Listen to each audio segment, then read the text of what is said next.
Good afternoon students. जैसा कि आप लोगों को पता है, अपने फिज़िकल केमिस्ट्री की फर्स्ट यूनिट यानी थर्मोडायनेमिक्स चल रही थी, जिसे हम ये दिवाली वेकेशन से पहले वो चल रही थी और उसे ही हम अभी कंटिन्यू करेंगे। और उसमें सिर्फ एक छोटा सा टॉपिक रह गया है, सेकंड लो तक हमने कर लिया था और अब उसमें कार्नोट साइकिल रह गई है जिसे हम कंप्लीट करेंगे। और इसके बाद में यानी कार्नोट साइकिल के बाद में ये जो फिज़िकल केमिस्ट्री है, जैसा कि मैंने आपको पहले भी बताया था कि बीएससी सेकेंड ईयर में ये है और बीएससी बीएड थर्ड ईयर में है। ठीक है, जो इंटीग्रेटेड कोर्स वाले हैं उनके लिए तो ये थर्ड ईयर का कोर्स है और जो नॉर्मल बीएससी वाले हैं उनके लिए सेकेंड ईयर का है। तो नॉर्मल बीएससी वालों के लिए तो ये चलाता रहूँगा मैं, चलता रहेगा ये। फर्स्ट यूनिट के बाद सेकेंड यूनिट के बाद थर्ड यूनिट हम कंटिन्यू रखेंगे जब तक कि ऑफलाइन क्लासेस या क्लासरूम स्टडी स्टार्ट नहीं हो जाती। और जो इंटीग्रेटेड कोर्स हैं, आप जानते हैं कि उनके एग्ज़ाम थे, वो तो अभी कोरोना की रेट वापस एकदम से बढ़ गई है तो आपके पोस्टपोन किए गए हैं एग्ज़ाम। अदरवाइज़ आज आपके शायद एग्ज़ाम होता बीएससी बीएड थर्ड ईयर वालों का। 23 से उनके एग्ज़ाम थे, टाइम टेबल वगैरह सब आ चुका था। और आप लोग लास्ट ईयर के एग्ज़ाम दे रहे हो, यानी बीएससी बीएड थर्ड ईयर में जो है वो सेकेंड ईयर के एग्ज़ाम दे रहे हैं। तो उनके लिए हमको ये बोला गया था कि अभी जो प्रमोट करके जिस नेक्स्ट ईयर में आप आए हो उनके वीडियोज़ अभी बंद करने हैं। तो ये अभी मैं इसलिए भेज रहा हूँ क्योंकि ये एक टॉपिक ही बाकी है, तो इसलिए ये तो मैं भेज रहा हूँ आपको। पर इसके बाद जो आप थर्ड ईयर के जो वीडियोज़ हैं वो नहीं डालूंगा मैं। आप सेकेंड ईयर के आपको एग्ज़ाम देने हैं, इसलिए थर्ड ईयर के वीडियोज़ नहीं डालूंगा। पर कुछ बच्चों ने जो है सेकेंड ईयर के जो जिस चीज़ के आप एग्ज़ाम देने वाले हैं उसके कुछ जो है प्रॉब्लम्स क्रिएट हुई थी, बच्चों ने फ़ोन किए थे कि एक तो जो क्वालिटेटिव एनालिसिस है, ग्रामेट्रिक एनालिसिस के सर वो यूनिट हमको समझ नहीं आ रही है, तो वो मैं ज़रूर आपको डाल दूंगा इनऑर्गेनिक की। और बीएससी वालों के लिए भी वो डाल दूंगा क्योंकि आपके भी सेकेंड ईयर की इनऑर्गेनिक तो वही है। केवल फिजिकल का एक जो है लफड़ा रहता है कि फिजिकल एक ईयर आगे चल रही है। जो बीएससी बीएड फर्स्ट ईयर की फिजिकल है वो बीएससी बीएड सेकेंड ईयर में है। मतलब बीएससी की जो फिजिकल है फर्स्ट ईयर की वो बीएससी बीएड सेकेंड ईयर में है, और जो बीएससी सेकेंड ईयर की फिजिकल है वो बीएससी बीएड थर्ड ईयर में है ना। और जो थर्ड ईयर की फिजिकल है वो फोर्थ ईयर में है। कुछ इस टाइप से शायद चल रहा है आप लोगों की। तो कहने का मतलब ये है कि जो सेकेंड ईयर के बच्चे जो सेकेंड ईयर का एग्ज़ाम देने वाले हैं बट वो थर्ड ईयर में प्रमोट हो गए हैं, उनके लिए अभी मैं ये वीडियो डाल रहा हूँ बीएससी बीएड वालों के लिए। आप इसको संभाल के रखें, भले अभी ना पढ़ें, आप नेक्स्ट ईयर में जब आ जाएंगे एग्ज़ाम देके तब पढ़ें, कोई दिक्कत नहीं है। पर ये लास्ट टॉपिक है इस यूनिट का, तो मैं चाह रहा था कि एक यूनिट पूरी ख़त्म हो जाए, वो ज़्यादा बेटर है। क्योंकि यही कहा गया था कि आपकी जो यूनिट चल रही है उसको कंप्लीट करके फिर आप वीडियो स्टॉप कर दें। तो इसको हम स्टॉप कर देंगे, उसके बाद बीएससी वालों के लिए चलता रहेगा। ध्यान रखिएगा, बीएससी वालों के लिए चलता रहेगा, बीएससी बीएड वालों के लिए रोक देंगे। और बीएससी बीएड वालों को जिस टॉपिक में प्रॉब्लम है वो टॉपिक हम पढ़ा देंगे। जैसे अभी तक तो सिर्फ ये आया कि इनऑर्गेनिक में फिफ्थ यूनिट में हमको प्रॉब्लम आई है कि भाई फिफ्थ यूनिट क्योंकि वो कराई नहीं गई थी। वो इसलिए नहीं कराई गई थी क्योंकि वो प्रैक्टिकल में हो जाती है ग्रामेट्री एनालिसिस, पर प्रैक्टिकल हो नहीं पाए और बच्चों को उसमें दिक्कत आ रही है। तो उसका मैं ज़रूर एक या दो वीडियो बना करके उस पूरी यूनिट को एक्सप्लेन कर दूंगा और वो मैं डाल दूंगा। तो वो बीएससी वालों को भी डाल दूंगा, बीएससी बीएड वालों को भी डाल दूंगा, दोनों समझ लेंगे तो उनके भी एक यूनिट हो जाएगी, बीएससी वालों के भी। और बीएससी बीएड थर्ड ईयर वालों की भी डाल दूंगा, जबकि डालूंगा वो सेकेंड ईयर की, लेकिन अब आप ग्रुप आपका जो है वो थर्ड ईयर है, लेकिन वो सेकेंड ईयर वाला ही डालूंगा क्योंकि आप लोग एग्ज़ाम सेकेंड ईयर के दे रहे हो। ठीक है, आई थिंक आप लोग तो ये सब समझ ही जाओगे इन चीज़ों को। तो ये जो लास्ट टॉपिक था, अपन को याद है कि अपन ने सेकंड लॉ पढ़ लिया था कि क्या सेकंड लॉ की नीड थी, क्यों सेकंड लॉ की रिक्वायरमेंट थी, फर्स्ट लॉ में क्या क्या कमियां थी जिसकी वजह से सेकंड लॉ की ज़रूरत पड़ी थी। और उसमें जो सेकंड लॉ के जो स्टेटमेंट थे, यानी कि जो कैल्विन प्लांक स्टेटमेंट था, क्लॉसियस स्टेटमेंट था, प्लांक स्टेटमेंट था, ये सारे स्टेटमेंट भी आप पढ़ चुके हैं। ठीक है, देन उसके बाद में है कार्नो का आदर्श इंजन, या जिसको हम कार्नोट साइकिल भी बोलते हैं। ठीक है, तो इसमें आप जानते हैं कि ऊष्मा इंजन वह यंत्र है जो ऊष्मा को सतत रूप से यांत्रिक कार्य में परिवर्तित करता रहता है। मीन्स हीट इंजन जो होता है वो एक ऐसा इक्विपमेंट है या एक ऐसी जो है हम कह सकते हैं कि मशीन है जो हीट को कंटिन्यूसली वर्क में कन्वर्ट करता है। ठीक है, और कौन सा वर्क? मैकेनिकल वर्क में। ठीक है, यांत्रिक कार्य यानी मैकेनिकल वर्क में कन्वर्ट करता रहता है। तो इंजन द्वारा किए गए कार्य और इस कार्य को करने में व्यय की गई ऊर्जा के अनुपात को इंजन की दक्षता कहते हैं। तो यहाँ एक वर्ड आ रहा है efficiency of engine. What is the meaning of efficiency of engine? कि इंजन कितना वर्क कर रहा है और उस वर्क को करने में वो कितनी एनर्जी का लॉस कर रहा है। क्योंकि कोई भी वर्क अगर आप करोगे तो एनर्जी तो खर्च करनी पड़ेगी, और एनर्जी का अदर फॉर्म ऑफ एनर्जी की फॉर्म में क्या होता है, लॉस भी होता है। तो उसका जो रेशियो है, यानी कितना वर्क किया और उस वर्क को करने में कितनी ऊष्मा या कितनी ऊर्जा को उसने क्या किया, व्यय किया, यानी कितना उसने खर्च किया, कितना, उसका जो अनुपात है वो इंजन की क्या कहलाती है, दक्षता कहलाती है। ध्यान रखिएगा, इंजन की दक्षता यानी एफिशिएंसी ऑफ इंजन की ये डेफिनेशन भी है। तो ये देखा गया इन जनरल, व्यवहारिक रूप से देखा गया कि जो इंजन की दक्षता थी यानी एफिशिएंसी ऑफ इंजन जो है वो मैक्सिमम 55% तक पाई गई। जब इतनी कम यानी 100 में से केवल 55, इसका मतलब क्या है कि इंजन जितनी एनर्जी ले रहा है यानी जितनी हीट ले रहा है उसमें से केवल 55% हीट को ही वो क्या कर रहा है, कंप्लीट वर्क में कन्वर्ट कर रहा है, और बाकी हीट का क्या हो रहा है, लॉस हो रहा है in the form of heat, यानी एनर्जी का लॉस हो रहा है लगभग 45%। तो 45% जो लॉस हो रहा है ये अपने आप में एक बहुत बड़ा लॉस था। तो उस टाइम एक क्वेश्चन अराइज होता है कि क्या इंजन की संरचना में कोई त्रुटि है, यानी कि कोई एरर है। ऐसा माना गया कि मे बी पॉसिबल जो इंजन बनाए गए थे हीट इंजन, उनकी संरचना में यानी उनकी स्ट्रक्चर में, उनकी वर्किंग में किसी ना किसी प्रकार का कोई फॉल्ट है या कोई एरर है। अदरवाइज 45% एरर नहीं आ सकती है, 45% का लॉस नहीं हो सकता। तो इसका समाधान करने के लिए क्योंकि देखा गया कि अब इसके भाई सॉल्यूशन तो देखना पड़ेगा, तो इसके सॉल्यूशन के लिए एक सैडी कार्नो नाम के साइंटिस्ट थे जिन्होंने अपना एक खुद का कार्नो इंजन बनाया और आइडियल कंडीशन में बनाया, आइडियल कंडीशन में। ठीक है, तो इसका जो समाधान है वो सैडी कार्नो ने दिया, और कार्नो ने सिद्ध किया कि आदर्श अवस्थाओं में यानी कि अगर आइडियल, तो कार्नोट ने ये सिद्ध किया कि अगर हम आइडियल कंडीशन भी लेते हैं, यानी हमने आइडियल कंडीशन का मतलब हमने आइडियल गैस ले ली, आइडियल सिंक ले लिया, आइडियल सोर्स ले लिया, आइडियल सब कुछ आइडियल कंडीशन बिल्कुल, यानी हाइपोथेटिकल बेसिकली। तो अगर हम आइडियल कंडीशन भी लें तो भी ऊष्मा की एक निश्चित मात्रा को ही कार्य में परिवर्तित किया जा सकता है। ये एक अपने आप में बहुत बड़ा जो है अचीवमेंट था कि उन्होंने बताया कि आप 100% हीट को वर्क में कन्वर्ट नहीं कर सकते, एक लिमिटेड अमाउंट को ही कर सकते हो, यानी कि एनर्जी का हीट की फॉर्म में लॉस तो होगा ही होगा। तो ये चीज़ किसने बताई, सैडी कार्नो ने बताई, और इसीलिए उसने कहा कि जो हीट इंजन बनाए गए हैं उनकी स्ट्रक्चर में, उनके मैकेनिज्म में और उनकी वर्किंग में किसी प्रकार का कोई फॉल्ट नहीं है, वो बिल्कुल सही है। क्योंकि अगर हम आइडियल कंडीशन लेते हैं तो भी आइडियल कंडीशन में भी हीट या हम कहें कि जो एनर्जी है उसका एक लिमिटेड अमाउंट ही हम क्या कर सकते हैं, वर्क में कन्वर्ट कर सकते हैं, पूरा नहीं कर सकते। ठीक है, तो ये तो आइडियल कंडीशन की बात थी। जब आइडियल में ही नहीं हो रहा है तो अपने जो जितने भी इंजन है वो सब रियल इंजन है, तो रियल में तो होने का सवाल ही नहीं है ना। आप जानते हैं आइडियलिटी इज अ हाइपोथेटिकल, यानी कि आदर्शता जो है वो अपने आप में क्या है, एक काल्पनिक चीज़ है। तो उसने काल्पनिक इंजन बनाया तो वो कह रहा है काल्पनिक रूप से भी ये पॉसिबल नहीं है, यानी काल्पनिक रूप यानी आदर्श अवस्थाओं में भी ये पॉसिबल नहीं है कि जितनी हीट दी जाए वो 100% वर्क में कंप्लीट हो जाए, कन्वर्ट हो जाए। तो जब काल्पनिक रूप से ही नहीं है तो वास्तविक रूप में तो कैसे होगा, वास्तविक रूप में तो जितनी काल्पनिक रूप में जितना आ रही है एफिशिएंसी, वास्तविक रूप में तो उससे भी कम आएगी।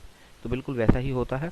तो वास्तविक जो ऊष्मा इंजन है वो उत्क्रमणीय नहीं होते हैं। ठीक है, क्योंकि उसने जो आइडियल इंजन माना था वो क्या था, रिवर्सिबल था, कंप्लीटली रिवर्सिबल, यानी उत्क्रमणीय इंजन लिया था।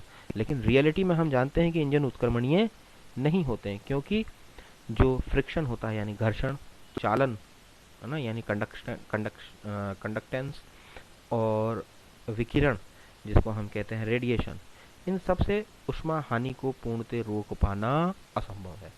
क्योंकि ऊष्मा का जो हानि होती है, जो लॉस होता है in the form of heat, वो किस किस फॉर्म में हो सकता है, फ्रिक्शन की फॉर्म में हो सकता है, कंडक्शन की फॉर्म में हो सकता है, चालन यानी कि अगर जो हम कह रहे हैं कि हमने देखा कि हीट इंजन की जो वॉल्स है 100% इंसुलेटिंग है, बट क्या 100% इंसुलेशन होता है, नो, 100% इंसुलेशन पॉसिबल ही नहीं है। जिसको हम कहते हैं ना कि ऊष्मा को पूर्णतः रोक लिया, नहीं होता, थोड़ा थोड़ा उसमें जो है ऊष्मा एनवायरनमेंट में या सराउंडिंग में रिसाव होता ही है। ठीक है, और in the form of radiation, radiation की फॉर्म में तो आप रोक ही नहीं सकते हो कि अगर ज़्यादा हीट होगा तो जो है जो मेटल है या जो भी कंपाउंड है वो रेडिएशन की फॉर्म में हीट को लॉस करेगा ही करेगा। तो इसलिए इन चीज़ों को रोक पाना जो है वो क्या है, लगभग असंभव हो जाता है। आदर्श अवस्थाओं में ही असंभव है, तो रियल कंडीशंस में तो किसी भी हाल में पॉसिबल नहीं है। तो ये सारी चीज़ें जो है उसने बताई थी। ठीक है, ये जो मैंने कहा वही सब यहाँ इंग्लिश में भी लिखा हुआ है, मैंने आपको एक्सप्लेन तो कर दिया है बाईलैंग्वेल, आप पढ़ लीजिएगा। ठीक है, अब उसने जो कार्नोट ने जो रिवर्सिबल आइडियल इंजन बनाया है ना, उसने उत्क्रमणीय एक आदर्श इंजन बनाया था। उसके कुछ मेन रिक्वायरमेंट्स जो थी या उसके हम के कुछ पार्ट्स थे वो क्या क्या थे। एक तो है सोर्स यानी कि स्रोत, हाई टेम्परेचर T1 केल्विन का हीट सोर्स है जो कार्यकारी पदार्थ यानी वर्किंग सब्सटेंस, ठीक है, इससे हीट ले सके। सोर्स की हीट कैपेसिटी क्या होनी चाहिए, मैक्सिमम होनी चाहिए, ताकि कितनी भी ऊष्मा ले लें इससे इसके टेम्परेचर पे कोई फर्क ना पड़े। तो ध्यान रखिएगा, सैडी कार्नो ने जो बनाया वो आइडियल इंजन था, यानी उसने जो वर्किंग सब्सटेंस लिया, वर्किंग सब्सटेंस का मतलब कार्यकारी पदार्थ यानी जो लिया वो क्या थी, गैस थी। और उसने गैस भी कौन सी मानी, आइडियल गैस। ठीक है, तो उसने सोर्स जो लिया वो भी क्या है, आइडियल सोर्स। आइडियल सोर्स क्या होता है, यानी कि आदर्श जो स्रोत होता है, आइडियल सोर्स, वो ऐसा सोर्स है कि उससे आप कितना भी टेम्परेचर ले लो, कितनी भी हीट ले लो, उस सोर्स का टेम्परेचर कभी कम नहीं होना चाहिए, है ना। और अगर आप देखें अपने यूनिवर्स में ऐसा आइडियल सोर्स क्या है, सन यानी सूरज। यानी सूरज को आप मान सकते हो, जो सूर्य है अपना, जो सनलाइट है या सन को हम मान सकते हैं कि वो एक आइडियल सोर्स है। अगर सन से हम थोड़ी सी एनर्जी ले लें तो क्या सन का टेम्परेचर कम हो जाएगा, क्या नहीं होगा, आप जानते हैं, है ना। तो सन को हम मान सकते हैं कि वो एक आइडियल सोर्स है। ठीक है, तो हाई टेम्परेचर का होता है आइडियल सोर्स, सोर्स हमेशा हाई टेम्परेचर का होता है, और वो टेम्परेचर कितना है, T1 केल्विन है। ठीक है, और वर्किंग सब्सटेंस जो है उससे क्या लेता है, हीट लेता है। और जो सोर्स की हीट कैपेसिटी है वो मैक्सिमम होनी चाहिए। हीट कैपेसिटी मैक्सिमम क्यों होनी चाहिए, ताकि उससे कितना भी टेम्परेचर ले लो उसके ऊपर कोई इफेक्ट ना पड़े। Second, working substance. Working substance मैंने आपको बताया कि उसने आइडियल कंडीशन ली थी, इसलिए गैस भी क्या थी, ideal. Working substance is ideal gas. ठीक है, the wall of cylinder is made up of insulating material. मैंने कहा ना कि जो सिलेंडर जो उसने लिया उसकी जो वॉल्स थी वो इंसुलेटिंग मटेरियल की थी।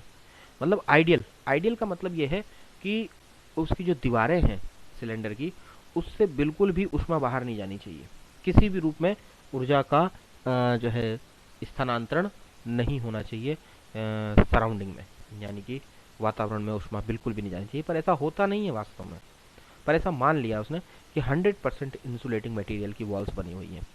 और उसका जो बेस था, क्योंकि सिलेंडर है तो वॉल्स तो कैसी होंगी, इंसुलेटिंग, और जो बेस है वो कैसा था, कंडक्टिंग, कंडक्टिंग मटेरियल, यानी जिसमें से ऊष्मा का चालन हो सके। क्योंकि हम उस सिलेंडर को किस पे रख रहे हैं, हम उस सिलेंडर को रख रहे हैं बेसिकली सोर्स के ऊपर, तो सोर्स से तो वो हीट लेगा ना, तो लेगा तो लेने के लिए क्या चाहिए, कंडक्टेंस चाहिए। देखिए इस टाइप से, ये देखिए ये है आपका वर्किंग सब्सटेंस, ये वो सिलेंडर है, तो इसकी वॉल्स जो हैं, ये देखिए ये वॉल्स ये कैसी हैं, इंसुलेटिंग है। ये पिस्टन जो है वो भी कैसा है, इंसुलेटिंग है। तो यानी ये तीन तरफ से इंसुलेटेड है, यानी यहाँ से ना तो हीट बाहर आ सकती है ना अंदर जा सकती है। लेकिन इसका जो स्टैंड है वो कैसा है, कंडक्टिंग मटेरियल का है। कंडक्टिंग मटेरियल का क्यों रखा है, क्योंकि पहले हम इसको सोर्स के ऊपर रखेंगे। आप देखिए सोर्स की अभी ये जो चीज़ है, जो इसका सरफेस है वो कंडक्टिंग है। जब इसको इसके ऊपर रखोगे तो हीट ट्रांसफ़र होगी, सोर्स से वर्किंग सब्सटेंस में जाएगी। आई बात समझ में। फिर इसको हम क्या करेंगे, स्टैंड पे रख देंगे। तो तीन तरफ से तो वॉल कैसी थी, इसकी इंसुलेटिंग थी, और जब स्टैंड पे रख दोगे तो ये भी इंसुलेटिंग है। तो ये वाला जो एरिया है ये भी कैसा हो जाएगा, इंसुलेटेड हो जाएगा, यानी कि बिल्कुल भी हीट बाहर नहीं आएगी। और उसके बाद में हम करेंगे उसको सोर्स को सॉरी वर्किंग सब्सटेंस को, सिलेंडर को किस पे रख देंगे, सिंक पे रख देंगे। तो जितना वर्क होना तो हो गया, और बची हुई हीट वो कहाँ दे देगा, सिंक में दे देगा, क्योंकि ये वॉल कैसी है, कंडक्टिंग, और ये तो कंडक्टिंग थी ऑलरेडी। ठीक है, तो ये वो चीज़ें हैं। तो हमने कहा कि सिलेंडर की वॉल्स जो है वो क्या है, कम्प्लीटली इंसुलेटिंग मटेरियल की है, बेस कंडक्टिंग मटेरियल का है, और उसके ऊपर एक पिस्टन है वो भी क्या है, इंसुलेटिंग मटेरियल का बना हुआ है। और ये भी मान लिया कि पिस्टन जो है वो फ्रिक्शन लेस है, यानी वहाँ घर्षण नहीं होगा, तो घर्षण के कारण जो ऊष्मा का व्यय होना चाहिए था वो भी नहीं होना चाहिए।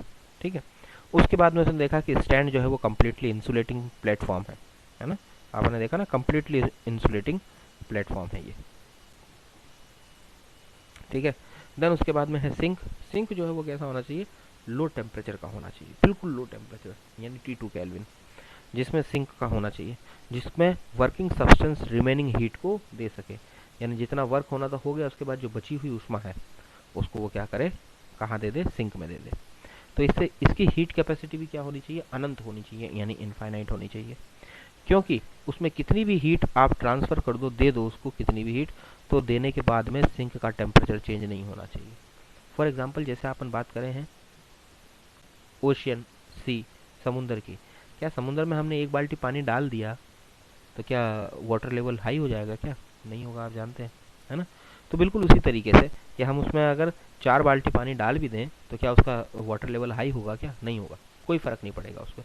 तो उसी तरीके से हम कह सकते हैं, या हम अपनी अर्थ को देख सकते हैं कि सनलाइट इतनी ज़्यादा आ रही है, रोज़ आ रही है, तो क्या अर्थ का टेम्परेचर बढ़ रहा है, क्या वो बात अलग है कि पोल्यूशन की वजह से ग्लोबल वार्मिंग हुई, थोड़ा बहुत बढ़ रहा है, बट आज अरबों सालों से अर्थ जो है वो है, तो क्या अर्थ के टेम्परेचर पे कोई फ़र्क पड़ रहा है, क्या नेग्लिजिबल, कोई फ़र्क नहीं पड़ रहा। तो हम कह सकते हैं कि अर्थ इज़ ए सिंक, ठीक है। तो हम मान सकते हैं उसके टेम्परेचर पे कोई इफेक्ट नहीं पड़ना चाहिए, ऐसा होना चाहिए, ठीक है। ये रहा, देखिए ये सिलेंडर है जिसकी 3 तरफ से वॉल कैसी हैं, इंसुलेटिंग है। इंसुलेटिंग का मतलब जिससे हीट ट्रांसफ़र ना हो सके अंदर से बाहर या बाहर से अंदर, बिल्कुल नहीं। पिस्टन है जो कि वो भी इंसुलेटिंग है और साथ में फ्रिक्शन लेस है, ठीक है। बेस जो है वो इसका वो कैसा है, कंडक्टिंग है, ताकि सोर्स पे रखें तो टेम्परेचर ले सके, हीट ले सके, और जब सिंक पे रखें तो सिंक में हीट दे सके। और जैसे ही आप इसको स्टैंड पे रखेंगे तो ये पूरा का पूरा जो सिलेंडर है वो कैसा हो जाएगा, इंसुलेटिंग हो जाएगा, ठीक है, ये चीज़ है।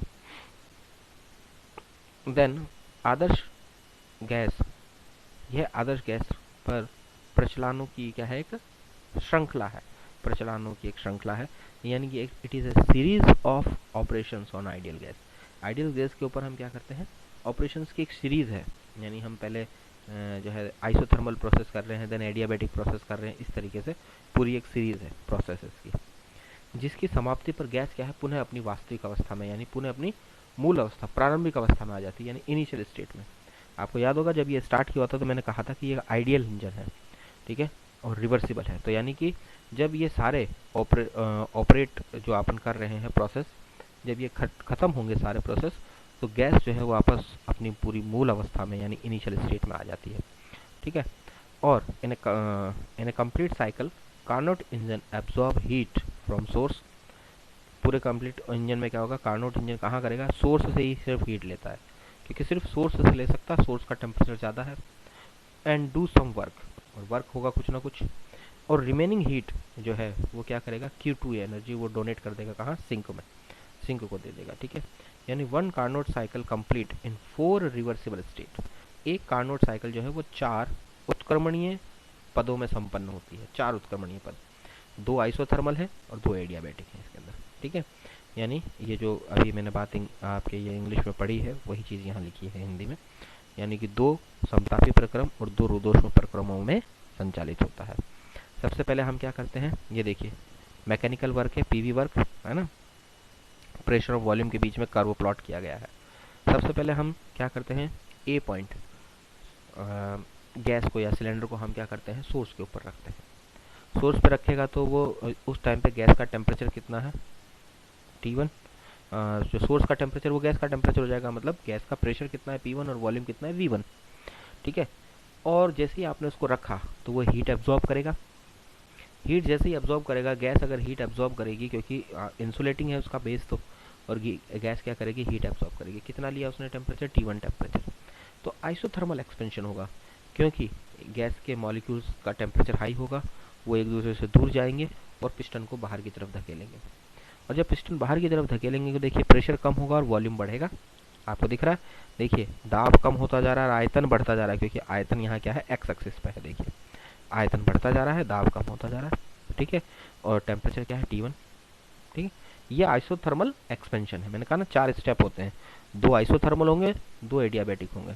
अब आइसोथर्मल जो 2 हैं उनमें से एक एक्सपेंशन होगा, एक कंप्रेशन होगा, यानी एक प्रसरण और एक संकुचन। ऐसे ही एडियाबैटिक भी क्या होगा, एक तो एक्सपेंशन होगा और एक कंप्रेशन, यानी कि जो रुद्धोष्म प्रक्रम होगा वो भी क्या होगा, एक तो जो होगा एक्सपेंशन यानी कि प्रसरण, और दूसरा होगा कंप्रेशन यानी कि जिसको हम कहते हैं सिकुड़ना, ठीक है। तो जब ए पर था तो क्या हो गया, गैस एक्सपैंड हुई। अब उसके बाद क्या करते हैं, हम सिलेंडर को उठा के सिंक पे रख देते हैं। जैसे ही आप सिंक पे रखोगे एडियाबेटिक प्रोसेस हो जाएगा पूरा, क्योंकि जैसे जब तक आपने यहाँ रखा आइसोथर्मल है, क्योंकि जितना सोर्स का टेम्परेचर था उतना टेम्परेचर गैस का हो गया। T1 टेम्परेचर था सोर्स का, T1 हो गया गैस का। आइसोथर्मल प्रोसेस है, यहाँ से हीट एब्जॉर्ब करी है सिस्टम ने, ठीक है, वर्क किया, ठीक है। अब आपने क्या किया, इसको कुछ देर बाद में उठा करके स्टैंड पे रख दिया। तो देखिए तीन तरफ से तो वॉल ऑलरेडी इंसुलेटिंग थी, चौथी वॉल भी इंसुलेटिंग होगी, यानी पूरा का पूरा सिस्टम कैसा हो गया, एडियाबेटिक हो गया। अब भी गैस क्या कर रही है, एक्सपैंड तो हो रही है, क्योंकि गैस ने हीट तो ले ली थी पहले, तो गैस तो एक्सपैंड होएगी, है ना। यानी कि गैस एक्सपैंड हो रही है, इसका मतलब क्या है, प्रेशर कम होता जा रहा है, वॉल्यूम बढ़ता जा रहा है। देखिए प्रेशर और कम होता जा रहा है और वॉल्यूम बढ़ता जा रहा है, आप देखिए, है ना, क्योंकि ये इस तरफ फैल रहा है। यानी पहले जब आपने रखा तो प्रेशर हो गया P2, वॉल्यूम हो गया V2 बी पॉइंट पे, और उसके बाद आपने क्या किया, इसको स्टैंड पे रख दिया। जैसे ही आप स्टैंड पे रखोगे तब भी एक्सपेंशन होगा, लेकिन कैसा एक्सपेंशन होगा, एडियाबेटिक एक्सपेंशन होगा, है ना, यानी रुद्धोष्म प्रसरण होगा। जब रुद्धोष्म प्रसरण होगा तो गैस का दाब बदलेगा, यानी P3 हो जाएगा प्रेशर, और वॉल्यूम क्या हो जाएगा, V3 हो जाएगा, ठीक है। और गैस क्या हो रही है, प्रसरित होती जा रही है, होती जा रही है, होती जा रही है, दाब कम होता जा रहा है, आयतन बढ़ता जा रहा है, ठीक है। कुछ समय बाद में हम क्या करेंगे, अब इसको उठा करके सिंक पे रख देंगे, ठीक है। इसको यहाँ स्टैंड से उठा के कहाँ रख देंगे, सिंक पे रख देंगे। जितना वर्क करना था कर लिया। अब जैसे ही आप सिंक पे रखोगे तो जो वर्क होना था हो गया, और जो बची हुई हीट है, उष्मा, वो ये कहाँ दे देगा, सिंक में दे देगा। सिस्टम कहाँ दे देगा, सिंक में दे देगा, क्योंकि अब कैसा हो जाएगा, आइसोथर्मल प्रोसेस हो जाएगा, सिंक में दे देगा। कब तक देगा, जब तक कि इस वर्किंग सब्सटेंस का टेम्परेचर सिंक के टेम्परेचर के बराबर ना हो जाए, यानी T2 के बराबर। तो T2 टेम्परेचर पे ये प्रोसेस होगा, टेम्परेचर फिक्स कांस्टेंट रहेगा, और कांस्टेंट टेम्परेचर कितना है, T2 केल्विन। तो T2 केल्विन टेम्परेचर पे ये देता रहेगा, क्योंकि आपको मालूम है हीट ट्रांसफर होती है हाई टेम्परेचर से लो टेम्परेचर की तरफ, कब तक, जबकि दोनों तरफ टेम्परेचर इक्वल ना हो जाए।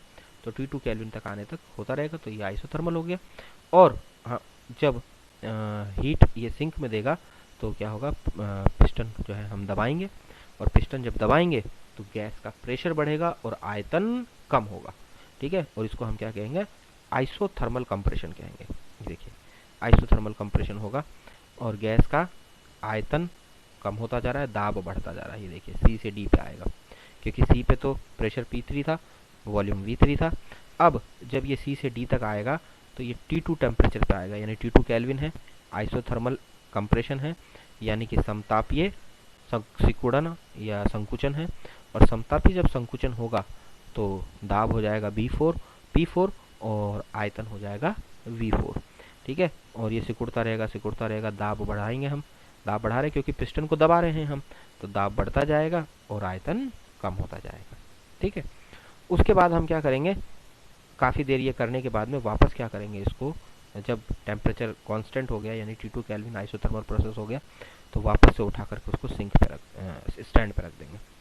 और जब स्टैंड पे रखेंगे तो वापस क्या हो जाएगा, एडियाबेटिक, क्योंकि उसका 3 वॉल्स तो ऑलरेडी इंसुलेटिंग थी, चौथी वॉल भी इंसुलेटिंग हो जाएगी, तो उसका सराउंडिंग से कोई संपर्क नहीं रहेगा, ठीक है। और उसको स्टैंड पे रख के फिर हम क्या करेंगे, इस पिस्टन को दबाएंगे। कब तक, तब तक इसको जो है हम प्रेशराइज करते रहेंगे, जब तक कि इसका प्रेशर वापस आरंभ वाली यानी आरंभिक अवस्था तक ना आ जाए इसका प्रेशर, और आयतन वापस पहली वाली कंडीशन में ना आ जाए। तो ये प्रोसेस कैसा होगा, एडियाबेटिक, पर क्या होगा, कंप्रेशन, क्योंकि हम उसको क्या करें, कंप्रेस कर रहे हैं, दबा रहे हैं। तो तब तक करते रहेंगे जब तक कि वापस पहली वाली कंडीशन ना आ जाए। तो आप देखेंगे कि ये टोटल 4 स्टेप में हो रहा है ना, टोटल 4 स्टेप है। 2 आइसोथर्मल है, 2 एडियाबेटिक है, isothermal expansion, isothermal compression, adiabatic expansion और एडियाबेटिक कंप्रेशन, ठीक है। ये 4 स्टेप में होता है पूरा। अब इन चारों की जो है इक्वेशन देख लें। आप जानते हैं डेल्टा E इजिकल टू होता है Q माइनस डब्ल्यू, तो Q इजिकल टू हो जाएगा डेल्टा E प्लस डब्ल्यू, ये हम जानते हैं according to the first law of thermodynamics. तो प्रथम जो प्रचालन है वो क्या है, समतापी प्रसरण है, यानी फर्स्ट जो ऑपरेशन है वो क्या है, isothermal expansion. Cylinder put on source यानी T1 केल्विन पर, तो वॉल्यूम क्या है गैस का V1, और प्रेशर क्या है गैस का P1। At stage A gas absorb heat, कितनी हीट लेगा, Q1, from source and gas expand in isothermal reversible process. ठीक है, आफ्टर एक्सपेंशन वॉल्यूम हो जाएगा V2। ठीक है, and work done by the gas. ठीक है, क्योंकि वर्क गैस द्वारा किया गया और वो क्या हो जाएगा W1 is equal to R T1 log base E V2 upon V1 is equal to Q1, क्योंकि वर्क जो है वो क्या है Q1, क्योंकि आइसोथर्मल प्रोसेस जब होता है तो change in internal energy zero होता है, आपको याद होगा। ठीक है, आइसोथर्मल सिस्टम में आंतरिक ऊर्जा में परिवर्तन शून्य होता है, यानी जितनी ऊष्मा लेता है वो किए गए कार्य में परिवर्तित होती है, यानी work is equal to heat, यानी W1 is equal to Q1, और वो कितना है RT1 log base E V2 upon V1। ये हम पहले कर चुके हैं आइसोथर्मल एक्सपेंशन में वर्क, है ना, तो वही इक्वेशन है ये। इसे यहाँ प्रूफ नहीं करेंगे वापस, ये एज इट इज हम लेंगे। सेकंड जो है वो है एडियाबैटिक एक्सपेंशन, और एडियाबैटिक एक्सपेंशन हो रहा है, गैस का टेम्परेचर भी T1 है, क्योंकि हमने कहा कि हमने, आप देखिए यहाँ पर पहले रखा और इसने टेम्परेचर ले लिया, गैस का टेम्परेचर कितना था T1 केल्विन होता रहा, वो आइसोथर्मल एक्सपेंशन था। उसके बाद इसको जैसे ही हम स्टैंड पे रखेंगे और वर्क करती रहेगी गैस, तो वो भी टेम्परेचर तो T1 ही है, क्योंकि ना तो वो सराउंडिंग से टेम्परेचर ले सकता है और ना ही सराउंडिंग में टेम्परेचर दे सकता है, क्योंकि कंप्लीटली क्या है, इंसुलेटेड सिस्टम है ना। तो आपको मालूम है कि वो एडियाबैटिक सिस्टम है, तो एडियाबैटिक सिस्टम में तो टेम्परेचर चेंज होने का सवाल ही नहीं है ना। तो टेम्परेचर वही है T1, प्रेशर कितना हो गया गैस का P2, और वॉल्यूम कितना है V2। Now cylinder put on stand, ये बी स्टेज की बात थी, बी से सी में जाएगा, वही तो एडियाबैटिक एक्सपेंशन है। तो बी पर कंडीशन ये है, अब सिलेंडर को हमने कहाँ रखा, स्टैंड पर रख दिया। Cylinder is completely isolated and gas expand in adiabatic expansion, और गैस क्या होगी एडियाबैटिक एक्सपेंशन में एक्सपैंड होगी, एक्सपैंड होएगा but adiabatically expand. By this stage C is reached. ठीक है, अब सी स्टेज रीच हो जाएगी। अब देखिए, आपको मालूम है कि वो सराउंडिंग से टेम्परेचर नहीं ले सकती गैस, और फिर भी गैस क्या कर रही है, एक्सपैंड हो रही है। इसका मतलब गैस क्या कर रही है, अपनी इंटरनल एनर्जी को खर्च कर रही है, और जब गैस अपनी इंटरनल एनर्जी को खर्च करेगी तो आप ये जानते हैं कि गैस के टेम्परेचर में थोड़ी बहुत ही सही पर कमी तो आएगी, है ना। गैस वर्क कर रही है तो गैस का टेम्परेचर तो कुछ तो कम होगा ही। ठीक है, तो ये है adiabatic expansion. Now cylinder put on stand, cylinder is completely isolated and gas expand in adiabatic expansion. By this stage C is reached. Now the temperature, pressure and volume of gases, temperature हो जाएगा T3, pressure is P3 and volume is V3 respectively.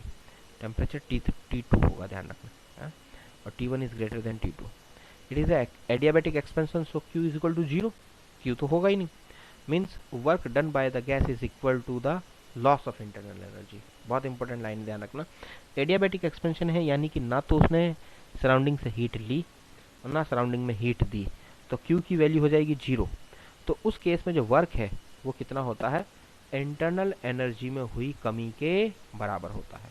देखिए, internal energy खर्च करके क्या कर रहा है, वो वर्क कर रहा है, तो इंटरनल एनर्जी में जितनी कमी होती है उसके बराबर वर्क होता है। ये देखिए, यानी गैस द्वारा किया गया कार्य आंतरिक ऊर्जा में कमी के बराबर होगा, यानी W2 is equal to minus delta E. ये भी हम कर चुके हैं एडियाबैटिक एक्सपेंशन में वर्क, याद करिएगा, ये सारी डेरिवेशन हम कर चुके हैं, और यहाँ पर ये सारी डेरिवेशन डायरेक्ट काम में आएंगी, आपको ये इक्वेशन याद रखनी पड़ेंगी। यानी W2 is equal to minus delta E, तो minus CV T2 minus T1 हो जाएगा, और इसको हम ये लिख सकते हैं W2 is equal to CV T1 minus T2, क्योंकि अंदर मल्टीप्लाई होगा तो ये चीज़ हो जाएगी। ये हो गई इक्वेशन नंबर 2। CV क्या है, heat capacity at constant volume, है ना। थर्ड जो प्रचालन है वो क्या है, समतापी संपीड़न, यानी आइसोथर्मल कंप्रेशन है, और वो क्या होगा, C मतलब C पॉइंट से D पॉइंट तक। अब हम क्या करेंगे, सिलेंडर को रखेंगे कहाँ, रिजर्वायर, यानी कि हम बात कर रहे हैं सिंक की बात कर रहे हैं। Now cylinder put on low temperature reservoir यानी sink T2 kelvin and allowed to compress isothermally. हम गैस को कंप्रेस होने के लिए अलाउ कर रहे हैं आइसोथर्मली, यानी तब तक हम उसको कंप्रेस करते रहेंगे जब तक उसका सिंक के बराबर टेम्परेचर ना हो जाए, यानी T2 केल्विन हो जाए, है ना। टेम्परेचर हो जाएगा T2 केल्विन, और जो बची हुई हीट है, उष्मा है, वो कहाँ दे देगा, सिंक को दे देगा। वॉल्यूम डिक्रीज हो जाएगा V3 से V4, क्योंकि हम जब डिक्रीज कर रहे हैं वॉल्यूम, और प्रेशर बढ़ जाएगा कितना, P3 से P4। ध्यान रखिएगा, V3 is less than V4, volume कम है V3 V4 से, लेकिन P4 प्रेशर जो है वो ज़्यादा है P3 से, है ना। ये चीज़ें ध्यान रखिएगा। तो सिलेंडर कहाँ आ जाएगा, पॉइंट डी पर आ जाएगा। ठीक है, इस प्रोसेस में आप देखें तो उसने क्या करी, Q2 हीट कहाँ दे दी, सिंक को दे दी।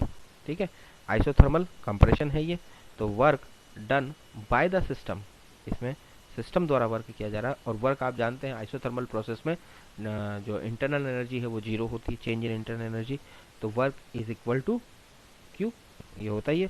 तो W3 equal to RT2 log base E V4 upon V3, और ये माइनस Q2 के बराबर होगा, ध्यान रखना, क्योंकि जब work done by the system होता है तो वो प्लस होता है, और work done on the system होता है तो वो Q2 होगा, क्योंकि हम अब गैस के ऊपर वर्क कर रहे हैं, उसको कंप्रेस कर रहे हैं। पहले गैस ने वर्क किया था और पिस्टन को बाहर निकाला था, आपको याद होगा आइसोथर्मल में, ये देखिए यहाँ पर, यहाँ गैस ने वर्क किया था तो वो Q1 क्या था, पॉजिटिव था।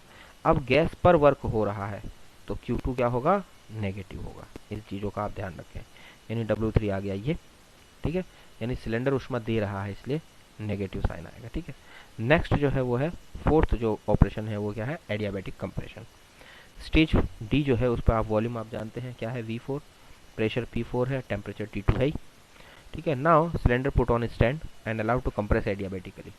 एडियाबेटिक हम उसको क्या करेंगे, अब कंप्रेस करेंगे, यानी अब हम उसको स्टैंड पे रखेंगे और अब उसको सिलेंडर को और कंप्रेस करते रहेंगे जब तक कि उसका प्रेशर पहले जितना, यानी प्रेशर ना पड़ जाए, P1 तक आ जाए, और वॉल्यूम भी जो है उसका कम हो जाए, यानी जो है V1 तक आ जाए। ठीक है, और उसको एडियाबेटिकली, यानी ना तो वो हीट लेगा और ना ही देगा सराउंडिंग में, यानी Q इज इक्वल टू क्या होगा, वहाँ जीरो होगा। तो उस केस में जो वर्क है वो इंटरनल एनर्जी की में कमी के बराबर होगा, यानी वो W4 is equal to minus delta I, वही चीज़ आएगी। ठीक है, तो it is adiabatic, so Q is equal to zero. So work done by the gas, यहाँ पे work done by the gas, gas द्वारा वर्क किया जा रहा है वो W4 है माइनस डेल्टा ई, तो ये हो जाएगा minus CV T1 minus T2, क्योंकि T1 ज़्यादा है T2 से। ठीक है, T1 is higher than T2, तो minus CV T1 minus T2, तो W4 इज इक्वल टू हो जाएगा minus CV T1 minus T2। ये फोर्थ नंबर अपनी इक्वेशन आ गई। अब सारे कार्यों को हम क्या करेंगे, जोड़ेंगे, क्योंकि साइक्लिक प्रोसेस है, तो कार्नोट साइकिल का हमको टोटल वर्क निकालने के लिए चारों प्रोसेस को जोड़ दो, यानी W is equal to W1 plus W2 plus W3 plus W4। चारों जब जोड़ेंगे आप तो ये देखिए W1 ये था, प्लस W2 ये था, प्लस W3 ये था। अब प्लस की जगह यहाँ माइनस आना जाएगा, बिकॉज दिस इज माइनस, ये W4 है, तो ये देखिए दिस वन, दोनों एडियाबैटिक प्रोसेस एक दूसरे से कट गए। ठीक है, क्योंकि ये था CV T1 माइनस T2 और ये भी है CV T1 माइनस T2, ये पॉजिटिव था ये नेगेटिव था, कट गए, है ना। तो बचा क्या, W is equal to RT log base E V2 upon V1 plus RT2 log base E V4 upon V3, ये बचा। और ये था Q1 के बराबर, और ये चीज़ है किसके लिए, माइनस Q2 के बराबर, यानी इसको हम ये भी लिख सकते हैं Q1 माइनस Q2। ये हो गई इक्वेशन नंबर 5। ठीक है, एंड हाँ ध्यान रखिएगा यहाँ 1 जो है वो इनिशियल के लिए है, फाइनल 2 जो है वो फाइनल के लिए। We know that T2 upon T1 is equal to V1 upon V2 gamma minus 1, ये अभी बाद में काम आएगा। खैर, we know that for adiabatic expansion T2 upon T1 is equal to V2 upon V3 gamma minus 1, ये equation number 6 है अपनी, है ना। और हम जानते हैं कि T2 upon T1 is equal to V1 upon V2 gamma minus 1 होती है ना। तो यहाँ पर आप देखें कि V1 जो है वो इनिशियल है और 2 जो है वो फाइनल है। ठीक है, और वैसे ही यहाँ पर जो V2 है, जैसे V2 की बात करें हम तो वो क्या है, इनिशियल, और V3 की बात करें तो वो फाइनल है। और टेम्परेचर में देखें तो उल्टा है, यानी T1 इज इनिशियल टेम्परेचर और T2 इज फाइनल टेम्परेचर।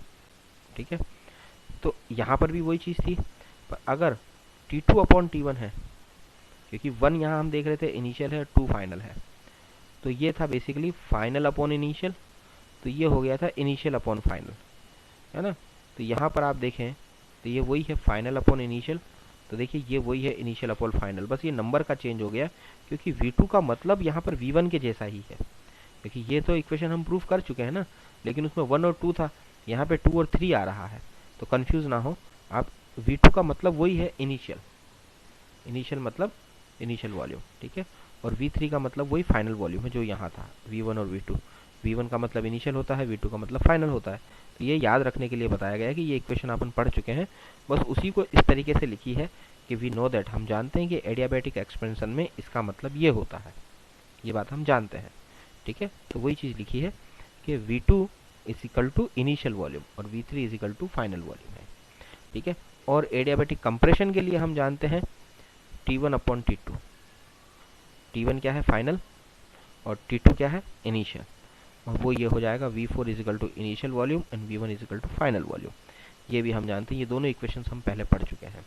ठीक है, तो फ्रॉम इक्वेशन 6 एंड 7 अगर हम 6 और 7 से देखें तो ये देखिए, ये वही है T2 अपॉन T1, दोनों को अगर हम इक्वल करें और इसको उल्टा कर दें, तो उल्टा करोगे तो देखो ये हो जाएगा आपके V3 upon V2 is equal to V4 upon V1 आ जाएगा। ठीक है, इसको उल्टा कर देंगे, V3 अपॉन V2 हो जाएगा ये, तो V3 upon V2 is equal to V4 upon V1 हो जाएगा ये। इसका मतलब हम इसको ऐसे लिख सकते हैं कि V4 upon V3 cross multiplication में V4 upon V3 is equal to V1 upon V2, यानी value of V4 upon V3, ये V4 अपॉन V3 की वैल्यू पुट करेंगे हम फ्रॉम इक्वेशन 8 से इक्वेशन नंबर 5 में। ये देखिए इक्वेशन नंबर 5 में वैल्यू पुट करेंगे यहाँ पर। ठीक है, और जब यहाँ वैल्यू पुट करेंगे इक्वेशन नंबर 5 में, तो इक्वेशन नंबर 5 यही थी, W is equal to Q1 minus Q2 is equal to RT log base E V2 upon V1 plus RT2 log base E, तो ये जो था V4 अपॉन V3 उसकी जगह आ जाएगा V1 अपॉन V2। ठीक है, हमको तो दोनों सेम लेने हैं, ये उल्टा है तो माइनस का कर देंगे, इसको माइनस का कर देंगे तो देखिए ये हो जाएगा V2 अपॉन V1।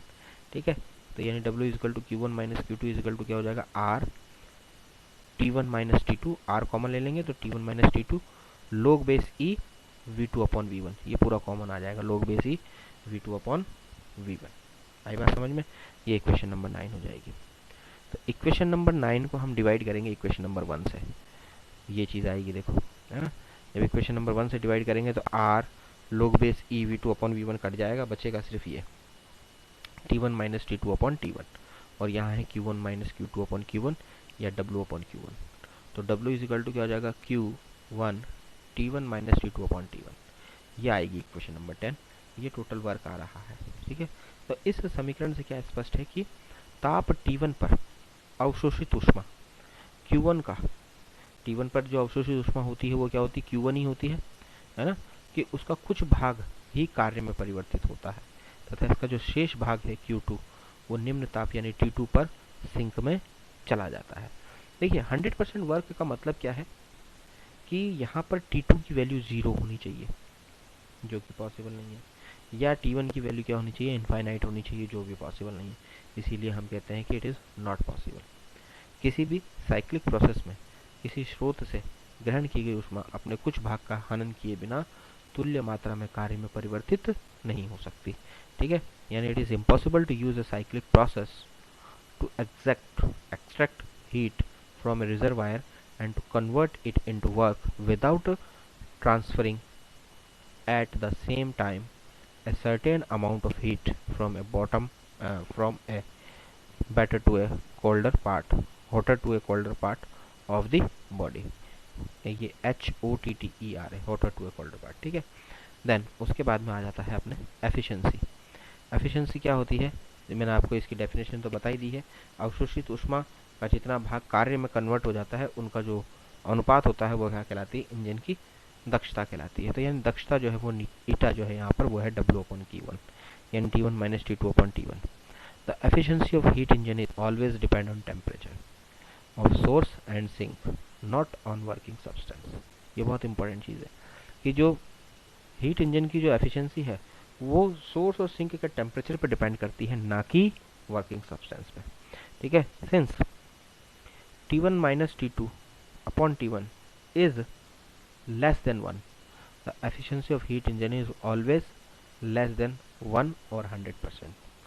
अगर ये वैल्यू 1 से कम आ रही और ये वैल्यू 1 से कम आएगी, क्योंकि T2 0 है ऐसा पॉसिबल नहीं है, ये वैल्यू 1 से कम आएगी तो एफिशिएंसी हमेशा 1 से कम रहेगी, या हम कहें 100% से कम रहेगी।